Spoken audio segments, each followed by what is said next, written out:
Test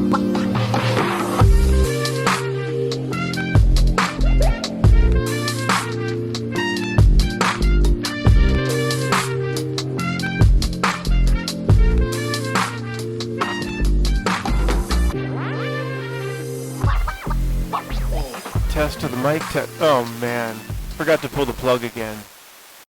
That's better. After a month of research, hours and hours, you just pull the fucking plug and put it right back in. Guys, I'm writing out, I guess you could call reality shorts that are associated with the half page or the 2-sentence breakdown of reality.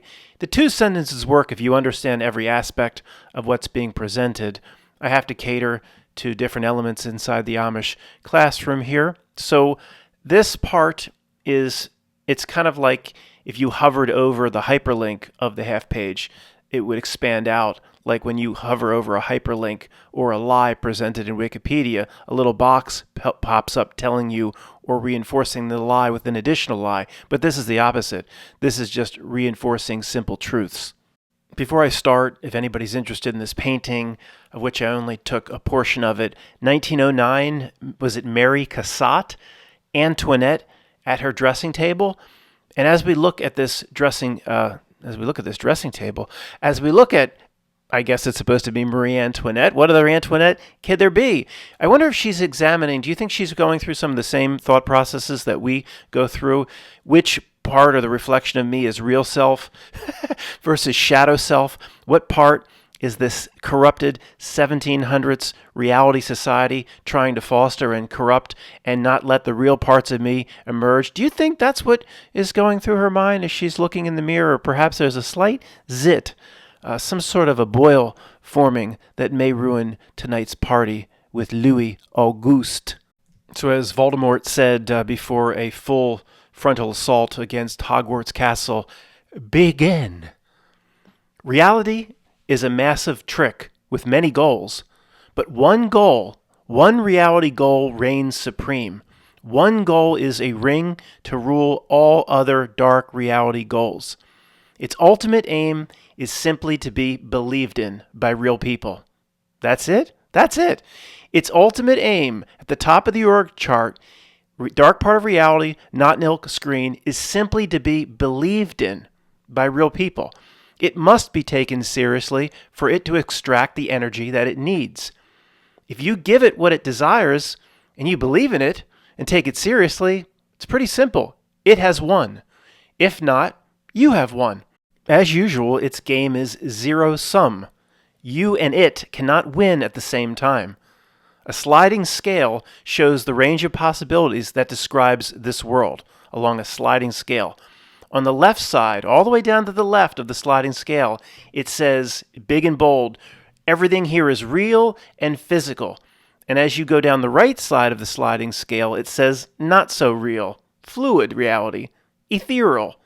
On the left side, it says, this is all important. Everything here is all important. And on the right side, on the fluid reality side, it says this is pretty trivial and temporary. So that's our sliding scale that we have to work with here. In this era, at least, the manipulators of the reality game board, again, in this era, they've succeeded in bringing the vast majority all the way down to the far left of that sliding scale. Most people can get no more left than what exists today, and they're like metaphorically pinned to the far left wall like a magnet on your refrigerator. The concept of consciousness itself proves a good example and exposes the reality trick and its intention to move people down, to move the herd of the sheeple down to the left side of the sliding scale. Most scientists are still looking for consciousness inside the brain, inside matter, inside the physical, looking there first and not even open to other possibilities. This is like looking inside the old FM radio for the baseball announcer. If science is still tackling it from all the way down the left side of the sliding scale, where reality wants everybody to operate, this simply reveals to us that the exact opposite is true, that consciousness came first, and all else, including all matter, followed consciousness. Well, how is that possible, Matt? How the fuck am I supposed to know? Our only job while here is to realize these truths.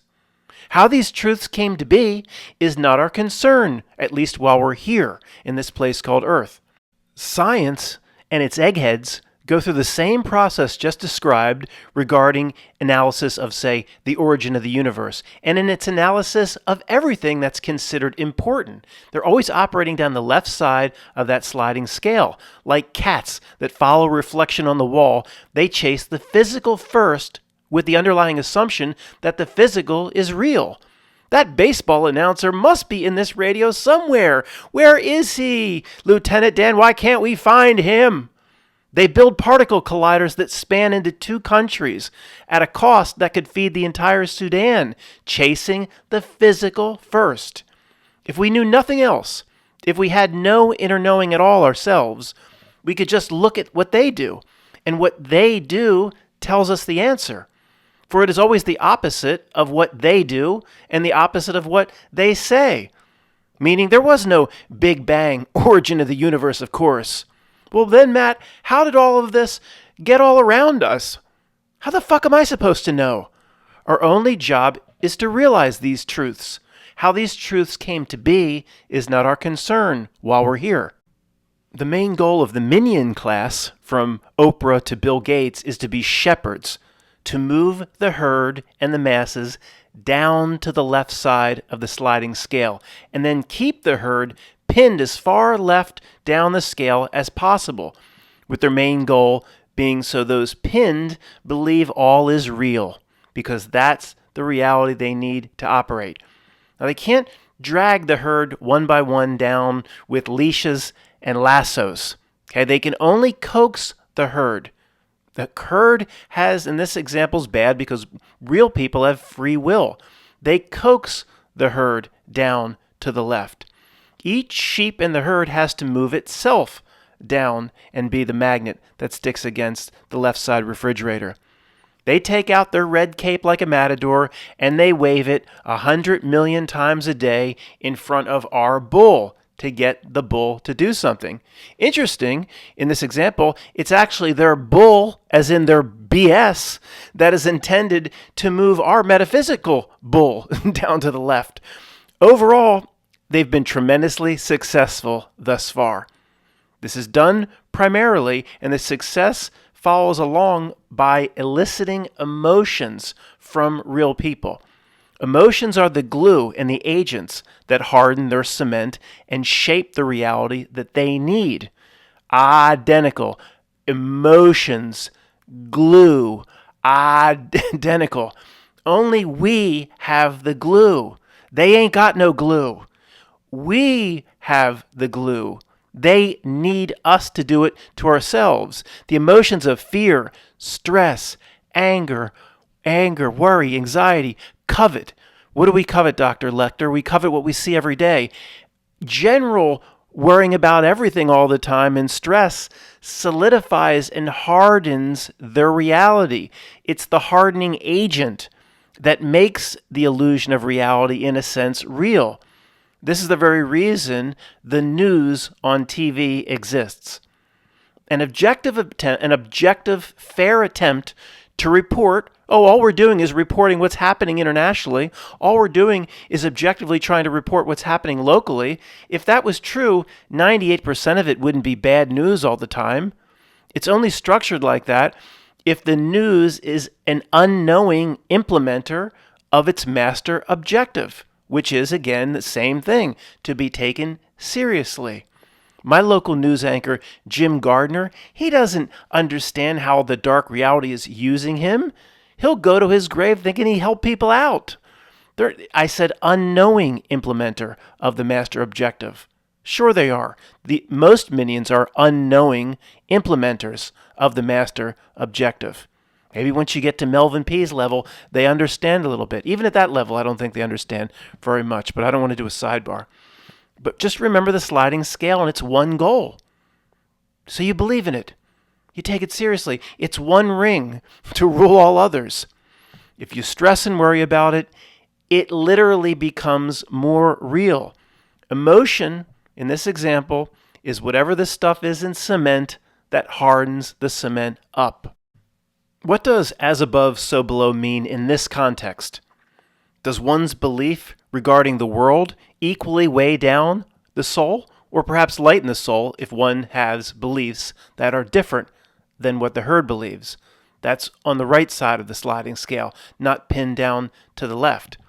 So is this an interpretation? There are many interpretations of as above, so below, as within, so without, all of that. If anybody says, I know exactly what that means, and here's what it means, and it's a very defined definition, then that person doesn't know what it means. I assure you, there are 10 interpretations of as above, so below, as within, so without, all that equally apply to 10 different scenarios, and all are correct.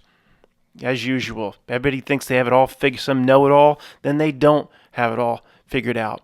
So what I'm saying here is, most of us believe in some way, people listening to this, we have a common belief set, most of us, that maybe not the no consequences people, but many of us, some things or things that we have done in this life, things that we have learned, ways we've bettered ourselves, even our actions, some things here will be carried forth through the moment of death. That is not going out on a limb that say most of us believe that.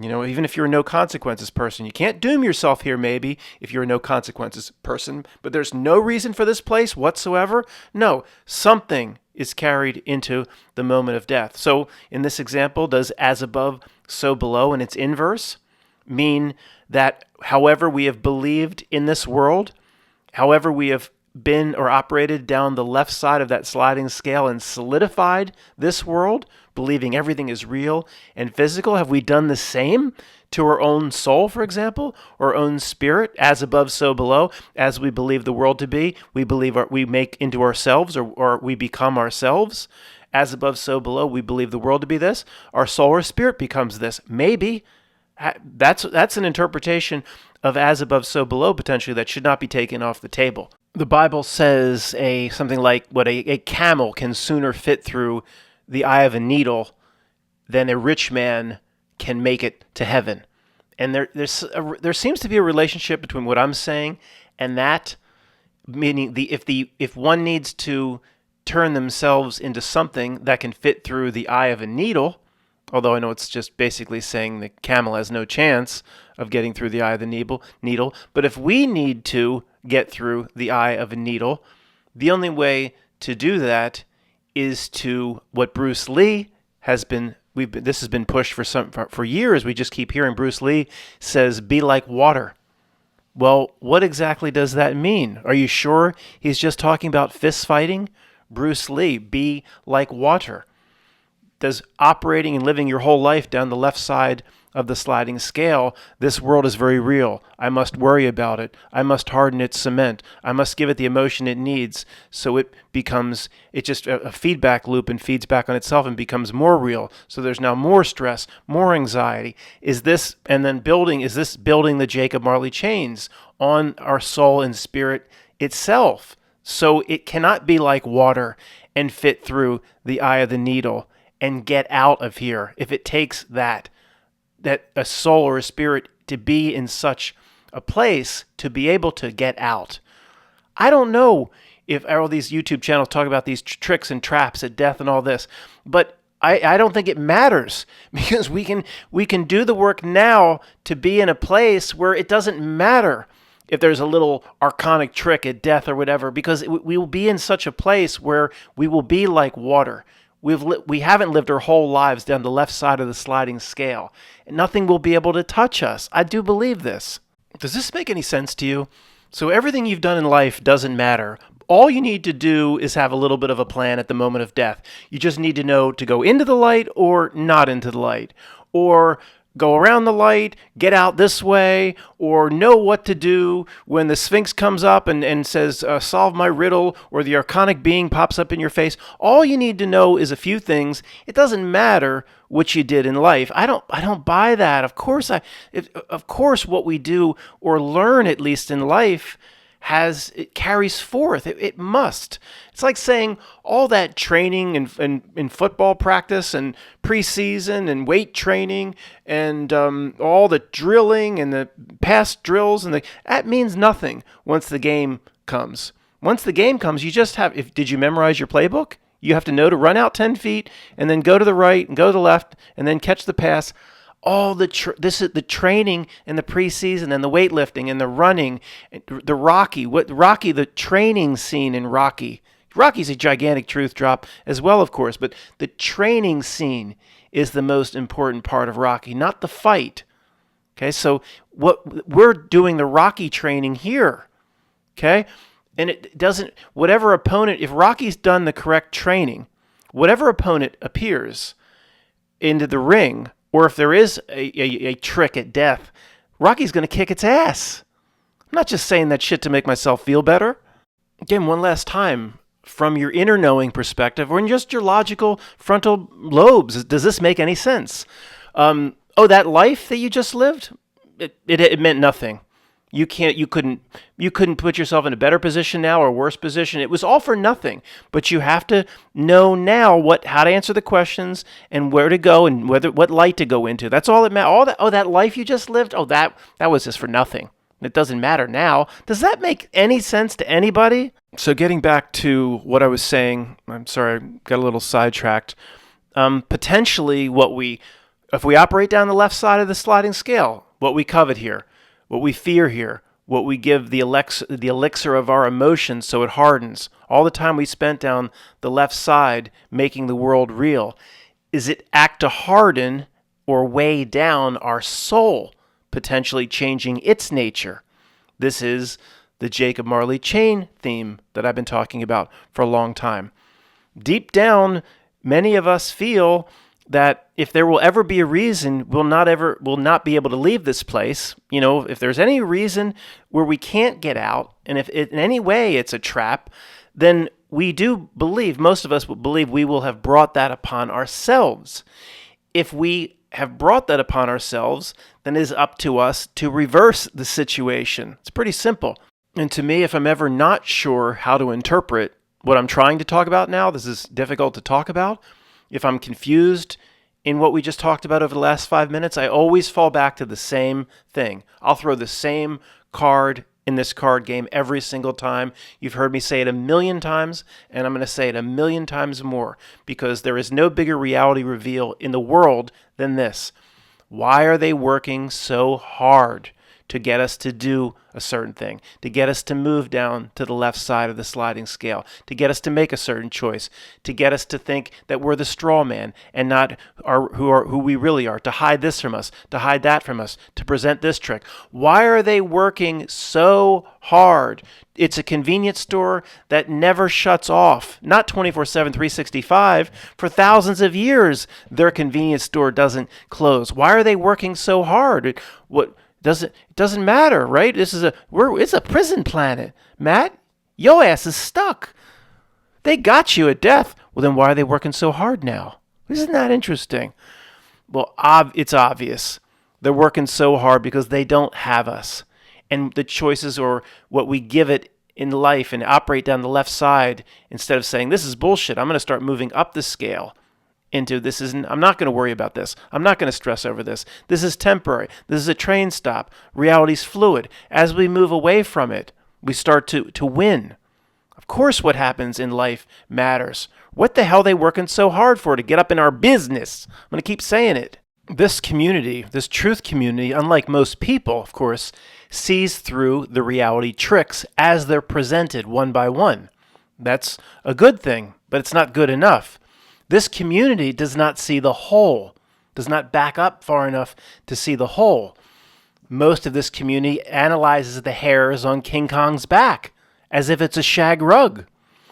They stand up, and each time it happens, or each time the news presents something, or the minions do something, they stand up, proud of themselves. Oh, I shouldn't put them down. It's good that they do this, because our friends and family and cousins don't do this. They stand up and yell, "That's a trick." Every time the rabbit is pulled out of the hat, they stand up and point at it and say, "That's a trick." But that's not good enough. The reality, or the dark part of reality of the not ilk, will gladly give away the tricks and be fine with you or this group noticing the trick, as long as the audience is entertained enough to never stand up and leave the entire party behind. If you're focused on it, yelling trick, that's kind of what it wants. The covet or the addiction of that is no different than we've talked about somebody that's interested in Ryan Seacrest's red carpet. It's still where attention goes, energy flows. The next step for this community must be coming up with a personal interpretation of what the general trick is for. The master trick, looking down at it from 100,000 feet, not looking at each individual trick and saying, oh, what NASA is doing over here, well, that's not right. It's completely false. There was no probe that went here. Or what just happened in this school? That didn't happen. Or what over here, this is a trick, or this is a lie, or this is a fake. Community's great at calling out each individual trick. Well, where does that get us? It gets you right back on the hamster wheel. Community, in terms of seeing the whole as to what's going on, not so good. And not only does the truth community in general not see the whole, not go back far enough to look at it from that perspective, that in terms of each individual trick that's being presented, or each lie, or each false narrative, this community actually tries to get closer to it. They instead of, I'm saying that everybody should back up and see the whole, this community tries to get closer to it. So close where they can smell right under its armpit in the BO. They continue to analyze more and more of the details, pouring through King Kong's back to get a better look at each hair. That's not the point. They don't even know they're on King Kong's back. A parable called The Truther and the Magician. A cocaine-addicted magician is hired for a kids' magic show where the kids celebrate each graduation every single year, bringing back the same musician. Magician. So the first year, the magician comes in, the kids are celebrating their first grade graduation. Identical. First grade graduation. But the same magician is brought back every year as the kids then celebrate second grade graduation. Billy Madison isn't there. Now, each year, the tricks get better as the magician improves, and it matches the increased discernment of the children as they get older. So this happens all the way up to sixth grade. Sixth grade graduation, though, just a few kids in this big party. This is one like Billy Madison puts on for the entire elementary school. A few kids see through it, and they just get up and walk the fuck out. They just leave the party. This is bullshit. Just walk away from the whole thing. Most of the kids there, they just sit there year after year, and they try to figure it out. They try to figure out, well, last year, Robbie said this is how the rabbit got into the hat. And this year, I think this is how the rabbit got into the hat. And then actually some kids raise their hands and say, I want to sit closer to the magician. Can I get closer so I can figure it out this year? And the rabbit in the hat is the metaphorical mud flood, Tartaria, NASA, politics, impossible architecture, spirit cooking, bang events, illogical history, understanding CV. What's this? What's that? It's the same rabbit in a million different forms, all crafted because the reality can craft whatever flavor of yellow breadcrumb that most excites real spiritual beings. And truthers are real people, no doubt about that. It's crafted an incredibly flavorful yellow breadcrumb. The way reality does this is unnatural. No real world could pull off thousands or tens of thousands of conspiracies where you can see it, but your friends can't see it, and your family can never see it, and it's always Goldilocks, the evidence, so you can latch on and you can see right through it, but it gives your friends like Tony just enough to where they never come around to your side, and they've recruited millions of people that have to be in on it, but nobody ever makes a real big mistake, and nobody ever talks, and the same situation just goes on decade after decade after decade without we in this, quote, truth community, we never get a win or a real breakthrough. See, this is unnatural. This can't happen in a real world. It's like, did this happen in Inception? What's the fictitious movie example? I'm not thinking of Shallow Hal, where maybe I just made it up. The guy's sitting at the bar, and all of these incredible, gorgeous supermodels keep coming onto him, trying to hit on him. Maybe it is from Inception. It doesn't matter. And his friend is like, do you realize, like, now that's been 5 supermodels that have tried to hit on you in the last 20 minutes? Do you understand you must be dreaming or this isn't reality? Is that normal? Do 5 supermodels, and this guy's, just say this guy's like Shallow Hal, but 100 pounds heavier. It's like, is that happen to you a lot? Where 5 beautiful women come up and try to hit on you aggressively in a 20-minute period? And it's like, well, no. Well, let's think of other possibilities. 1 is you're dreaming. 2 is you're dead. Is it some sort of heaven or hell or an alternative reality? At some point, you would start to think something else is going on other than the same old logical conclusions that fit between the bookends. That's what I believe smart truthers are starting to do now, instead of just trying to chase down the answers in the same old way and blame it on the same old secret societies. And Matt, you don't know what they're able to pull off. I mean, give me a break. Back to our example, if it's in any way part of the kids' party, not just the magician show, if it's in any way part of the kids' party, then it's part of, in this bad parable, the reality trick. Falling for the trick in some way crafts what I call Jacob Marley chains around oneself. That's the way I put it. What that means, you know what I believe it to mean. It might mean something else to you. But I think there's a reason they work so hard to move us down to the left side of the sliding scale. The magician, in this example parable, crafts his performance so nobody wants to get up and leave. So to half the audience and the kids, they believe he's actually pulling a rabbit out of his hat. The other half, or the truthers, maybe it's just 5%, they say this is just a 2-bit magician.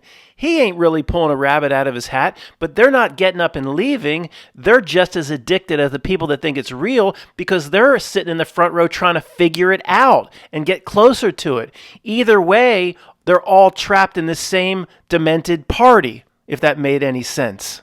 So the Chernobyl Control Center that's looking in on the party, or the Control Center for the cabin in the woods, is saying, the alert's going off. The blue light special at Kmart. These people, oh look, these kids in the front row see that it's a trick. And then somebody, a real wise old demon, steps in and says, well, are they getting up and leaving the party? No. They're actually becoming more interested in the magician because now they see it's a trick. They want to get closer to it. As long as they're not leaving the party, then our magician there is doing exactly what he's supposed to be doing. Do you understand that? So back to the truthers in general, those who are, say, experts in the investigation of one part of the reality ruse, or they're experts in another part of the reality ruse, they will stand up and say to me, well, surely, Matt, what I investigate is just. My topic of investigation is righteous. It's a just and righteous pursuit. What I'm looking at, no, it's not. It's you've eaten the breadcrumb it's artificially generated for you. You haven't left the kids' magician show, have you? Well, no, because I'm continuing to do this research. It's you in the party? Whether you're, well, I'm not watching the magician, but you're still in the party. You're over to putting salami meats on your plate. You're still in the party. You're part of the show. It's taking your energy and you're moving yourself down to the left and you're doing exactly what it wants. Somebody else will stand up and say, well, what about my 40 years of JFK analysis? That's just and righteous. No, it's not. It's part of the same show. But, Matt, here's what I investigate. I have physical evidence of mud flood. So what? I believe you do have physical evidence of mud flood. So what? It's part of the same show. Well, Matt, it can't be part of the same show because this is physical. Oh, you all the way down the left side of that sliding scale, ain't you? See how this could go on for a few thousand more pages? Matt, does this mean one should do no research? No, it's not all or none. A dive now and then into the bog is necessary to appreciate being clean. There's a simple test, in my opinion, based on what's being discussed here to see if the pursuit is worthwhile. The pursuit at our level, our advanced level of, quote, truther. When you're beginning, they have to go through the bog. A beginning truth person that needs to be exposed that the world is 179.5 degrees away from what's presented on the news. They have to go through all the bog for a while. It's necessary for them. I'm talking about people that have been here 5, 10 years and are still neck deep into the bog. For the more advanced, it's pretty simple. There's a simple test. Does the research topic weigh you down? And I mean spiritually weigh you down, help cement the soul to that left side of the sliding scale? If you kind of saw or understood the analogies I was presenting earlier and you believe they're applicable, does the research just smash you down into the left side of the sliding scale, which potentially is a Jacob Marley chain or weight on the soul? Or does the research in the end help lighten the soul? And in my opinion, the only way that can be done is if you can transform or transmute the research into understanding something about yourself. So back to what I said a few minutes ago, my favorite example.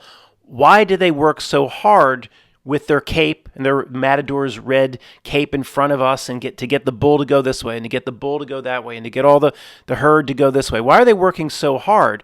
Well, that tells you, they might need our energy. They might need our loosh. What kind of a being would have the sort of energy that they need for sustenance? A sort of being of the atheist that's just going to go into the dirt and that's the end of that being? Or an immortal, always has been, always will be being that can transmute time and space, that this is just a train stop, immortal nature of soul? I mean, the way they act in front of us tells us a lot about ourselves. The bog is always just fine as long as it can tell us something very important about ourselves.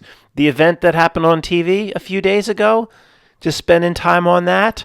There was some little troll channel named Robbie Bibby Bobby Parker. The person's channel was named that exact person. I went over to the channel. They had no videos. Total troll, in my opinion. He's like, look, why aren't you covering this, Matt? Why are you talking and making jokes when you should be covering this event?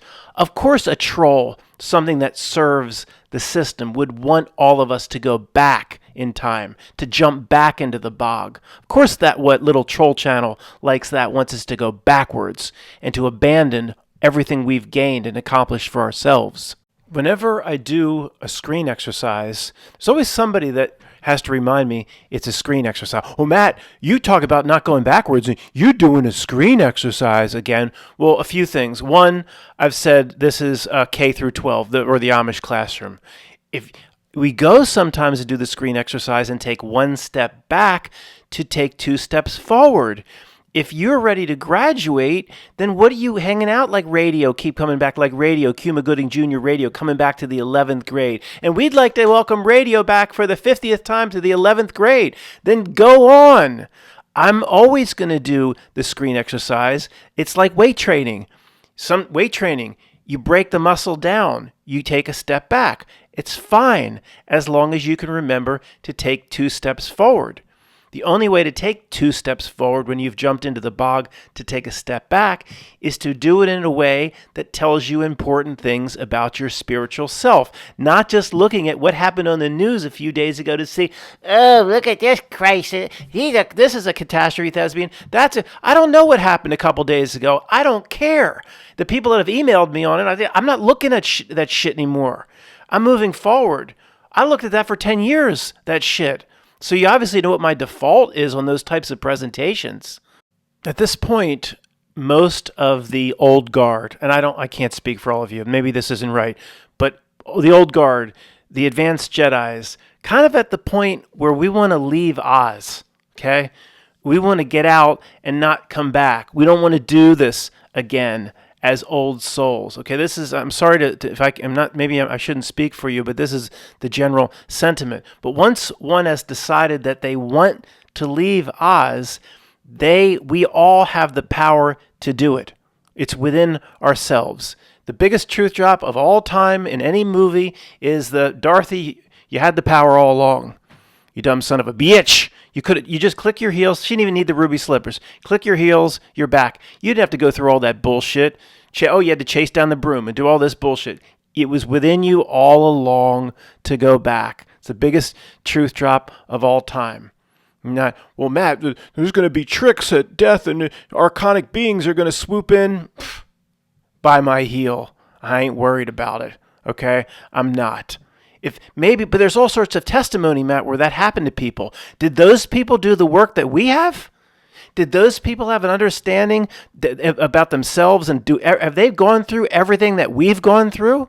Well, then maybe some archonic being did come down and tell somebody that they had to go here or do that, and they're going to go into the light or not go into the light. That person probably was fooled their entire life. Maybe that's what happened to me in past lives, if that exists.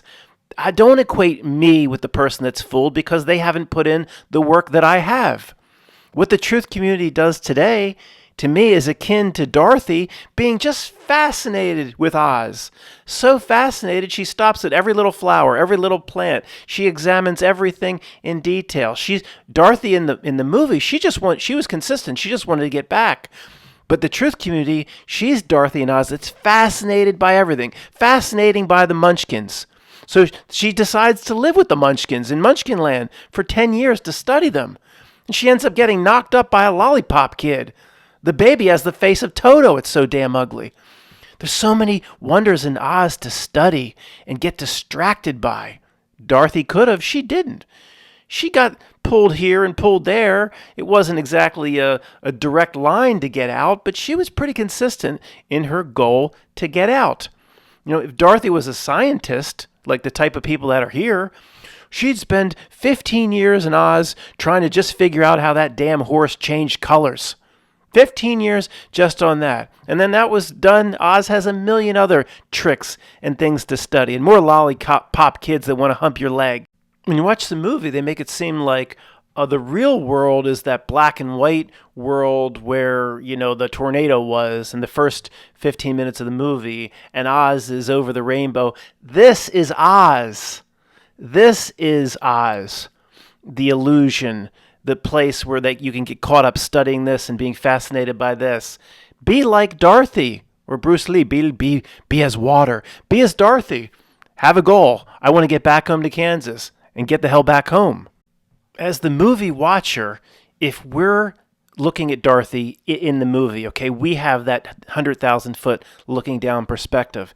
If Dorothy kept trying to study everything and find out how everything worked, and there's one of those trees that threw apples, and she's going to just set up camp there and try to figure that out, as the movie watcher, we would see how futile all of that was. Well, wait, she should get home. But because we'd be looking at it from the, popcorn crunching fifth row as the 100,000 foot perspective looking down onto the movie. But if you're in Oz, you're going to see it a little bit different way. You could get caught up in all of that bullshit.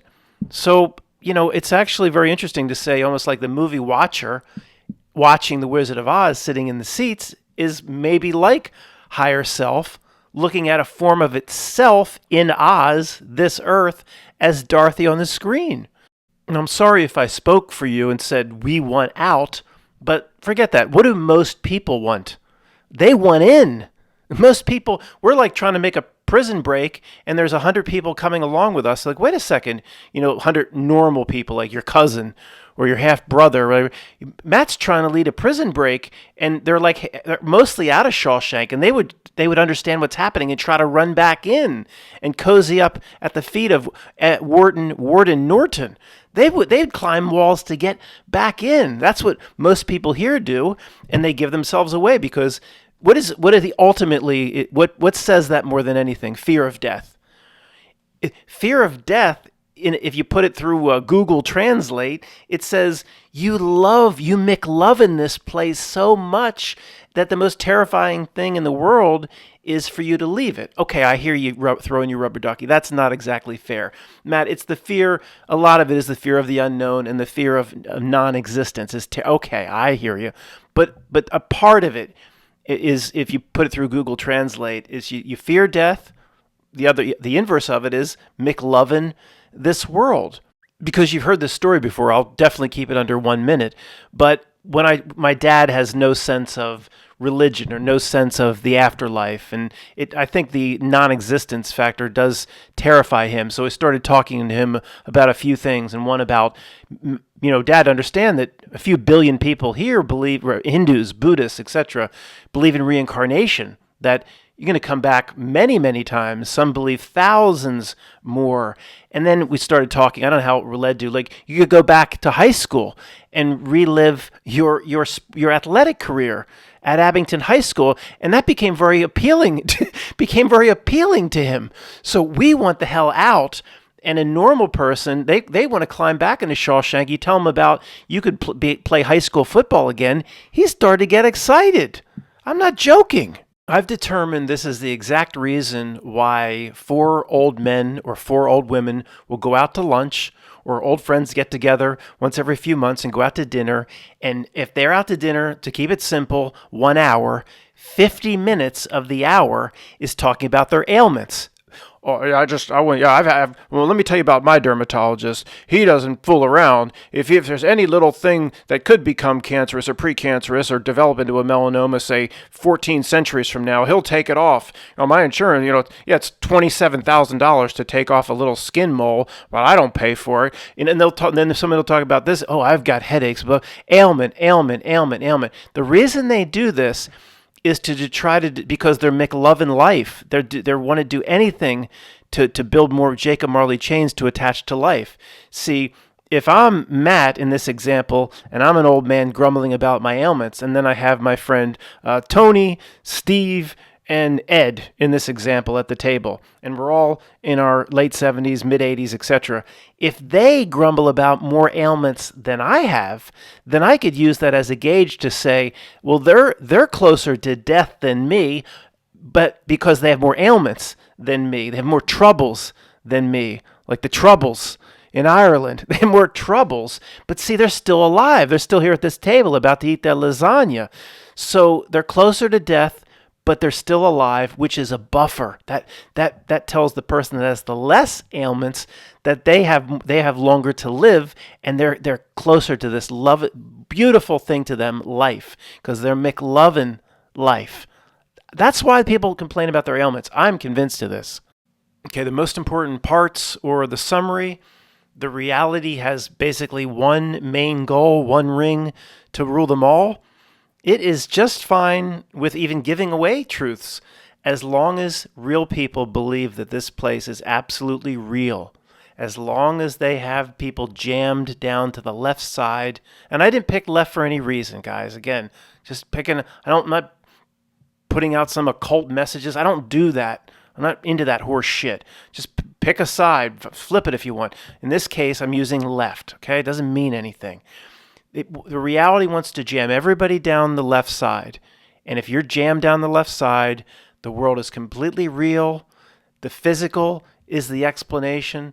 Before consciousness, you worry, you bring anxiety, you take everything seriously, you stress, you feed it your emotion, you feed it your energy, you help cement the reality that they want.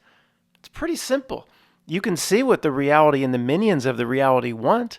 If they want everybody, if you don't like this sliding scale example, they want everybody jammed in this corner or over here, then, excuse me, just migrate 279 degrees to the absolute other side from where they want you to be. These minion types always getting up in your business. Why do they do what they do? Because it is their role to do what they do to real spiritual beings that are much more advanced where it counts than they are. I'm not just saying that to make myself feel better. What does your heart tell you? What does your inner tuning fork tell you? What is your inner know telling you? That Melvin P. and people you see on TV and Selfie Ellen, they're just so spiritually advanced, much more than you are. You should do everything in the world to strive to be, maybe not like Mike. I want to be like Mike, want to be like Melvin P. I should strive with everything in my power to be like Melvin P. No, it's the opposite effect here. Everything is the opposite or the inverse. Melvin P is a big fish here in a small slimy pond, which means where it counts spiritually outside the earth, snow globe. He's nothing compared to you, for example. You're not much here, right? You struggle to pay your bills. Nobody knows your name. That means you're way more than Melvin P outside of here where it counts. It's pretty simple. Nobody's saying this stuff or believing this because just to make ourselves feel better. I mean, we're obviously not beings that are confined to this earth. We obviously are part of something in ways we don't understand that has always been, always will be, is immortal, the spiritual nature of ourselves. Nobody here, not one old guard, not one old Jedi, for 1 second believes that Bezos and Melvin P. and all the people running around on TV are more advanced than we are where it really counts. What really counts? A bank account? Or if you started a company, a tech company, or a .com? That's all bullshit. That's all. They want you to think that's all there is and jam down the left side of the sliding scale and important. They're minions. They're lesser beings. Obviously, nobody's saying that to make themselves feel better. And these facts of existence are confirmed in thousands upon different types of art and music and movies and themes in books. J.R. Tolkien's The Lord of the Rings, the Sméagol or Gollum character. But what's the truth drop there? Pretty simple. The closer you get to the precious, the more screwed you are. The more you lose the light or whatever you had that was once pure. my precious. If you get close to the precious, which is the materialism of this world, what this world says to covet. It's not just about a ring or just about money. The precious represents 1,000 different things. Then you get close to the precious, you become like Sméagol, like Melvin P. There's no doubt in my mind, Sméagol Gollum, he went and started multiple .coms and space companies and electronic car companies. Sméagol Gollum is capable of he's a winner in the tiny little snow globe. If the Lord of the Rings really reflected, Sméagol and Sauron it's probably two aspects of the same thing. So we don't identify with that. We want to take the damn ring, like I guess Frodo, and throw it in the damn fire. We don't want anything to do. We don't want to get close to the precious. It's the same as one of the analogies I used earlier when it says a big fat camel's ass has a better chance of getting through the eye of a needle than a rich man going to heaven. It doesn't really mean about wealth like your bank account. The rich man is just in a general way saying somebody that is cozied up to what this world says is important. It doesn't have to do with technically the money they have. It's their value system. It's what they've cozied up to. If just put it in a different way, the fat ass of a camel has a much better chance of getting through the eye of a needle than any Sméagol-like character here that's cozied up to the precious. Maybe that's what was originally in the Bible. I don't know. Thanks for listening.